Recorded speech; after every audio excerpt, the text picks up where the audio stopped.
नमस्कार, आप देख रहे हैं सरताज के न्यूज़ और मैं हूं आपके साथ रिचा चन्ना। लगातार जम्मू कश्मीर में भी कोरोना की अगर बात करें तो कोरोना के मामलों में तेज़ी हो रही है और आए दिन इन मामलों में लगातार बढ़ोतरी देखने को मिल रही है। ऐसे में हम कैसे इससे अपने आप को बचाव कर सकते हैं या फिर इससे कैसे सुरक्षित रह सकते हैं, इस पर हम ज़्यादा बातचीत करेंगे। हमारे साथ डॉक्टर लाहौरी हैं। सर, लगातार ओमिक्रॉन के मामलों की बात करें या फिर सिंपल जिस तरह से कोरोना इस समय जो मामले हैं लगातार जम्मू कश्मीर में भी देखने को मिल रहे हैं, कैसे बच सकते हैं इससे? देखिए मैडम, हमने ये हमारे लिए एक हिसाब से माना जाए तो थर्ड वेव चल रही है।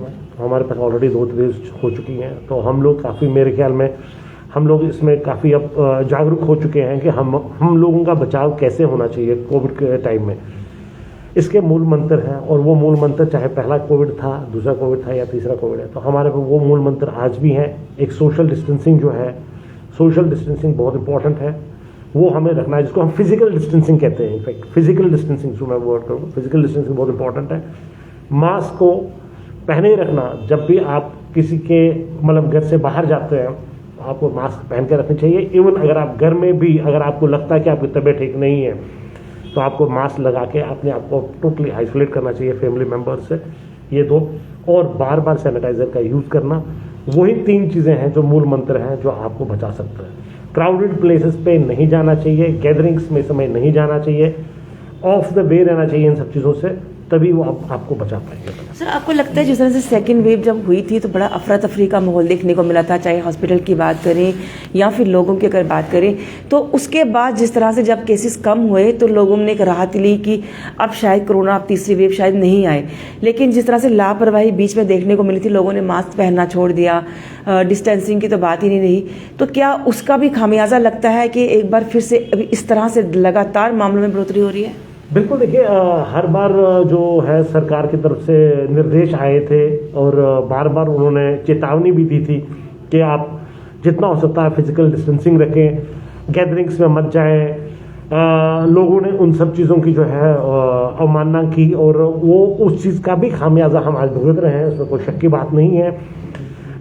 आपके माध्यम से मैं ये बताना चाहता हूँ कि जैसे हम डॉक्टर लोग हैं, एक जंग का मैदान होता है, तो हम जंग के मैदान में पिछले 2 साल से लड़ रहे हैं और हम देख रहे हैं इस सिचुएशन को कि इस सब चीज़ का जो बर्न है वो जो है वो हेल्थ केयर सिस्टम पर पड़ता है फाइनली।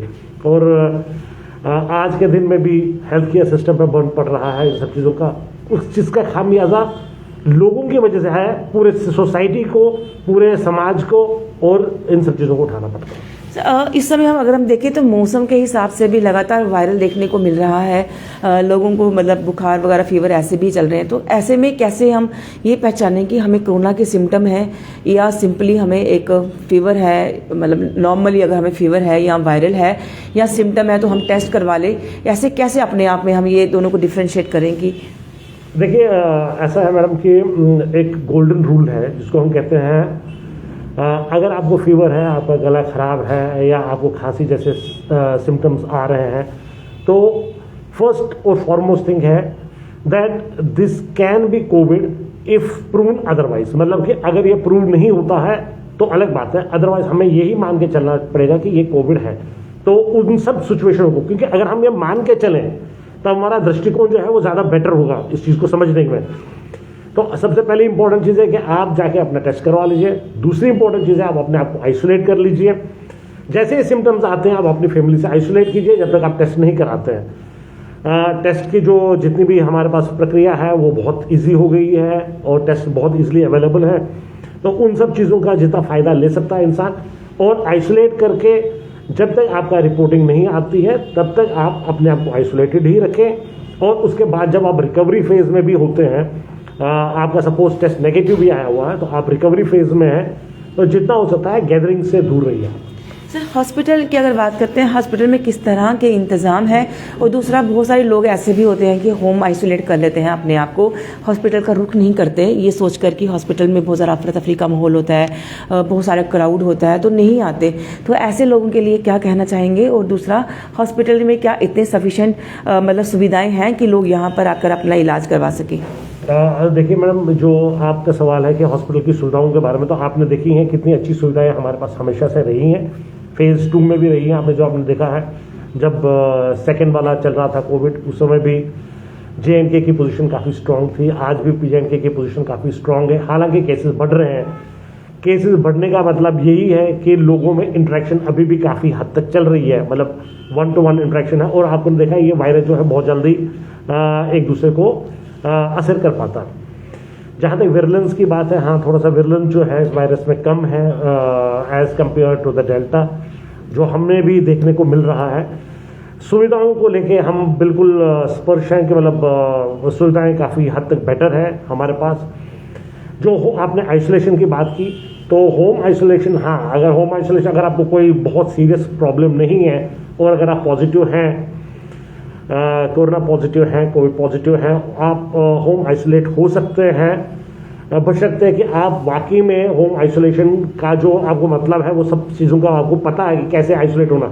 आइसोलेट का ये मतलब नहीं है कि आप एक कमरा शेयर कर रहे हैं बाकी फैमिली मेम्बर्स के साथ। आपको टोटली अपने आप को आइसोलेट करना पड़ेगा और उसको कैसे सैनिटाइज करना, उसकी भी एक दी हुई एक दिशा निर्देश है कि कैसे करना है।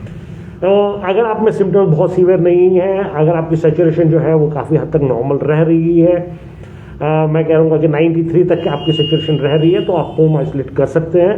और देखा जा रहा है कि इस पर होम आइसोलेशन का भी काफ़ी अच्छा असर है। मगर जब भी आपको सिम्टम्स आए तो मेरी ये रिक्वेस्ट है कि जब भी सिम्टम्स आए प्लीज़ आइसोलेट करना तो एक अलग बात है। सबसे पहले ये इम्पॉर्टेंट है कि आप एक टेस्टिंग अपनी करवा लें, ताकि टेस्टिंग से पता चल जाए कि आपको कोई ये बीमारी तो है तो नहीं, ताकि आप फिर जो आपका आइसोलेशन है उसका कोई मतलब बने। That is more important. तो हॉस्पिटल में आकर उनको टेस्ट करवाना चाहिए, या जो भी टेस्ट के नज़दीक टेस्टिंग सेंटर्स है वहाँ से करना चाहिए। एक आखिरी सवाल है कि बहुत सारे लोग अभी भी इसे बड़ी लाइटली ले रहे हैं कि शायद एक दिमाग में आता है कि कोरोना उसे होगा, मुझे नहीं। उनके घर में कोई एक कोरोना पॉजिटिव आया तो हो सकता उनको, या हम जितना बच के निकले शायद हमें नहीं हो सकता। तो अभी भी बहुत सारे हमने क्राउड में देखा है कि लोग मास्क का इस्तेमाल बिल्कुल भी नहीं करते और इस तरह की जो ज़्यादा भीड़ भाड़ के जगहों पर जो है वो शामिल रहते हैं। तो ऐसे लोगों को किस तरह का मैसेज रहेगा, क्योंकि छोटी सी लापरवाही जो है वो कितना बड़ा खतरा बनकर उभर सकती है।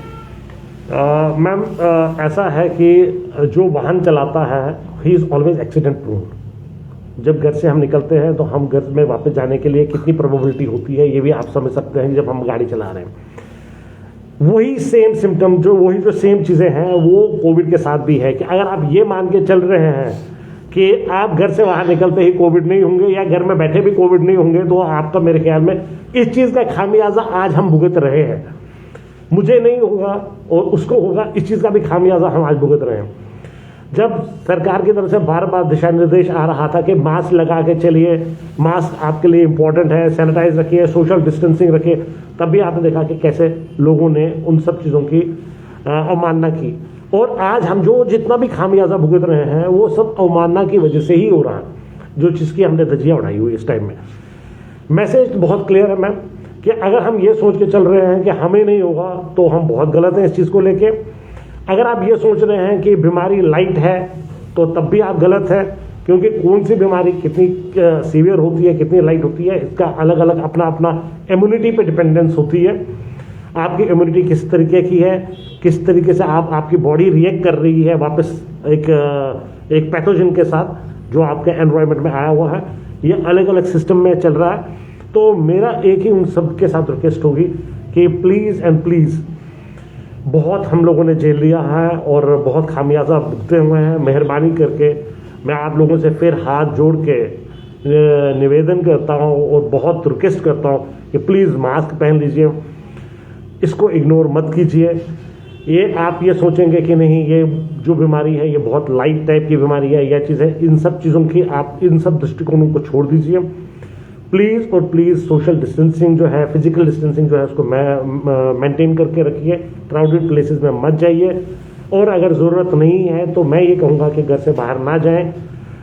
जितना हो सकता है, आप देख रहे हैं कि सरकार की तरफ से ऑनलाइन टीचिंग प्रोग्राम्स हैं, बाकी सब चीज़ें हैं, उन सब चीज़ों का आप फ़ायदा ले सकते हैं और घर में बैठ सकते हैं। छोटी सी लापरवाही बड़ा खतरा बन सकती है और इसका खामियाजा बहुत सारे लोगों को भुगतना पड़ सकता है। डॉक्टर लाहौरी की माने तो इनका कहना है कि कोई भी लापरवाही ना बरतें और अगर आपको थोड़े से भी लक्षण ऐसे लगते हैं कि आपको कोरोना हो सकता है तो आप प्लीज़ कहीं जाकर अपना टेस्ट जरूर करवाएं ताकि आप इस महामारी से सुरक्षित रह सके। कैमरामैन नवीन सुदन के साथ रिचा चन्ना, सरताज के न्यूज़।